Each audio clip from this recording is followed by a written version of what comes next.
Man, oh man, I don't know if any book that I've read recently has stressed me out more than reading Tim Alberta's new book, The Kingdom, the Power, and the Glory. Let me tell you what I mean. Welcome to Books and Big Ideas, what I'm reading, what I'm thinking about, with Joel Wentz. Okay, I just finished a book that's getting a decent amount of buzz right now as I record this in January of 2024. It's called The Kingdom, the Power, and the Glory, American Evangelicals in an Age of Extremism by Tim Alberta. I heard about this book, or I found out about this book because I have been following Tim Alberta since he wrote a pretty well-known piece that was published in The Atlantic. I can't remember when exactly it was. It was either 2022 or 2023 about the kind of polarization that's happening in the American evangelical landscape, and he wrote it from the perspective of a Christian who grew up with an evangelical pastor as his dad. And that particular piece in The Atlantic, what resonated with me so deeply that I was really interested to follow this writer's career, and so I was excited to read this book when it came out. So that's a little bit about how I kind of came across this book. But let me tell you, in my typical format, a little bit more about the main idea of the book, the research behind it, the readability of its style, and then more about my reaction, which I already kind of alluded to a little bit.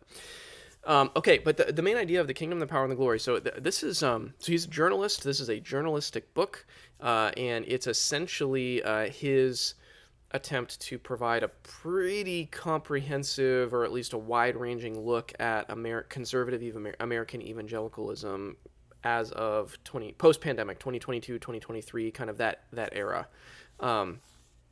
He traveled all over the country, interviewed a ton of people, primarily a lot of leaders, like pretty notable, recognizable names, leaders of institutions, people like Ralph Reed, people like Jerry Falwell Jr.,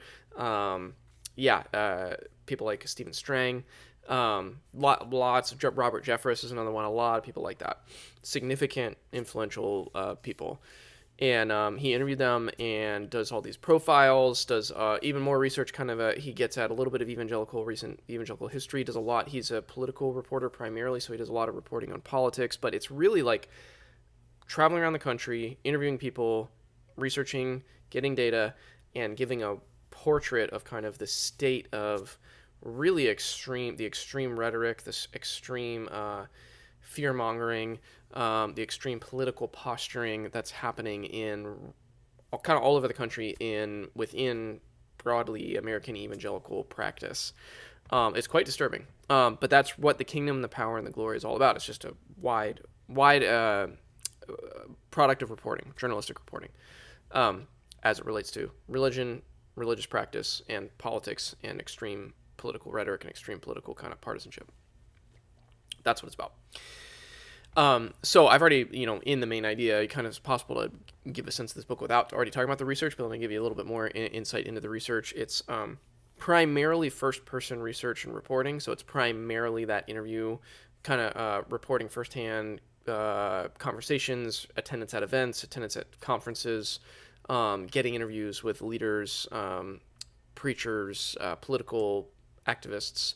That's the bulk of the research. There is other research when he goes into, kind of does like a lot of books like this will do, introduce an idea, have an interview, and then go into a little bit of a not a tangent, but go into a little bit of a detour around the history of kind of what's going on behind, for example, what's the history of Liberty University, what's the story of Jerry Falwell Sr., and as that relates to the moral majority. That's a whole section of the book. So a lot of times when institutions kind of show up, Stephen Strang's publishing institution is another example. Whenever Ralph Reed's history with things like the moral majority or the political movements, anytime an institution is kind of talked about, he will do some research as to the background of that institution. So, but it's primarily the first-person conversations, reporting of those interactions. Really good. Really, in terms of journalistic writing, journalistic reporting, it's really superb research. Now, the readability of it, this is, oh man, I tore through this book. I've said this before. Whenever I review a book that's written by a journalist, I usually make some kind of comment like this. But I do find that purely on a stylistic enjoyability of reading, page for page, sentence for sentence kind of approach, purely on that, journalists, I find in my tastes, journalists tend to write extremely enjoyable to read stuff. And I think my theory on that is that I think it has to do with the fact that they typically write in smaller section, like tighter word counts. They're used to editing and being edited. I think there's something about that that just kind of creates a very like breezy, enjoyable style of writing and reading. And man, I kind of had a hard time putting this book down. And strictly in terms of readability and style, it's long. It's about 400, almost 450 pages. But I just was like looked for. Well, I'll nuance that in a second. I did look forward to it in this reading every chapter in the sense that I couldn't wait to kind of see where he was going to go. However, I'm like, this is going to feed into my next point and my reaction a little bit, but in terms of the readability of it, it also generated a ton of angst and stress in me because the stuff that he's reporting is so distressing and so disturbing. So that's not a like critique of the readability of it. It's just more of a statement about the content that's in this book, and what you're confronted with as you read it page for page. So yeah, it's super readable in terms of style, but man, it's in another sense it's really hard to read at the same time.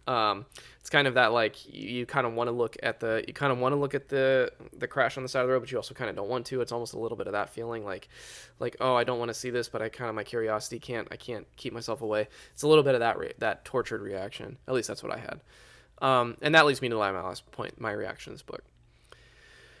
Man, I had a visceral reaction to this book. And I was disturbed by it. I was so stressed out by it. I was grieved by it. There were multiple times where I put this book, I had to like kind of close the book just for like a minute to 2 minutes just to like take a deep breath and just think, how is this happening? Like, what is going on around us in this country? And I am also, if you've watched my videos for some time, you'll know this, that I am actually a pastor, and I am in although the term is so distorted and contested, descriptively, I'm in essentially an conservative evangelical setting. That's where I minister within.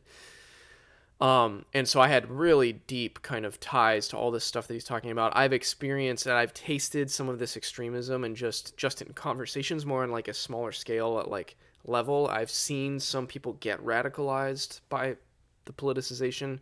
I've seen some people move into these I've seen some people move into just this like unrecognizable permutations of like really extreme political rhetoric that's just bathed in Trump and Trumpism and Trump cult and all that stuff. I have seen that happen on a little bit of like an individual basis, and I've just been so distressed by it. But I have not been exposed to the wider systemic level stuff. I've not been exposed to these big institutions and these big conferences and that are just pushing this stuff and inflaming this stuff. And so that's what was so distressing about this book, was to see like, it's easy to write off when you see individuals or kind of get like little glimpses of things here and there, people getting radicalized by this.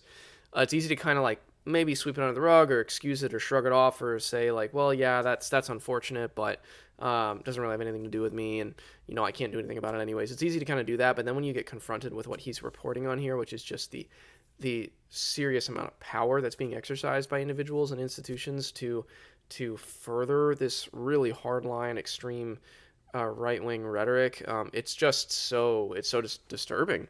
And so that was my emotional reaction to the book. Now, on more of a like, what did I learn kind of level, there's so much that can be learned from this book, and there's good reason it's getting so much press, is because it's just excellent reporting, and it's excellent insights. He even was able to get in the room with someone like a Robert Jeffress, for example, and he has interviews with him and others who you start to sense that these individuals have some regret. They almost feel like they've let things go too far. And that's really fascinating to get those glimpses at. There's a lot to learn about. There's different manifestations of this extremism that he's charting and that he's recording. It manifests differently in different kind of pockets around the country, but there's also, I think, something really important to learn about these similarities that are happening all over the place. It's like there's like this same flavor of this extremism that's kind of proliferating around the country, and that manifests in these different particulars, but it looks and feels kind of the same, even though there's different people and different institutions that are kind of feeding it. And that's really helpful to learn. I can imagine that someone who doesn't know a lot about evangelicalism, or doesn't know a lot about something like Liberty University, for example, would learn a lot about how these things came to be. I think there's a lot to learn just from a recent religious history kind of angle.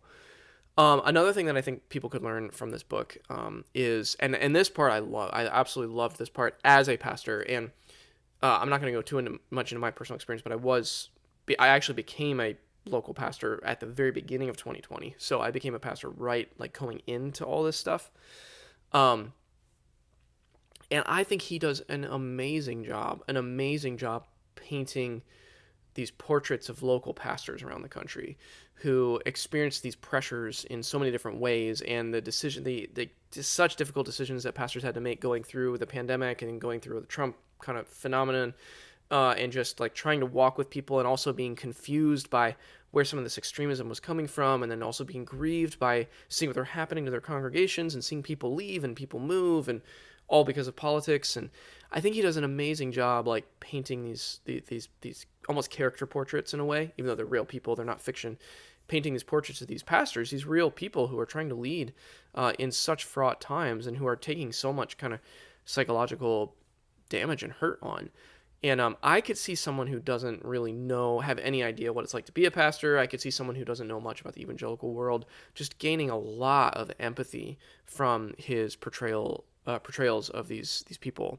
And I loved that. I absolutely loved all of that. So, man, I love this book. You can probably tell, even despite me, like, it stressed me out so much, I still found it so helpful, so informative, such gripping reporting, such empathetic writing.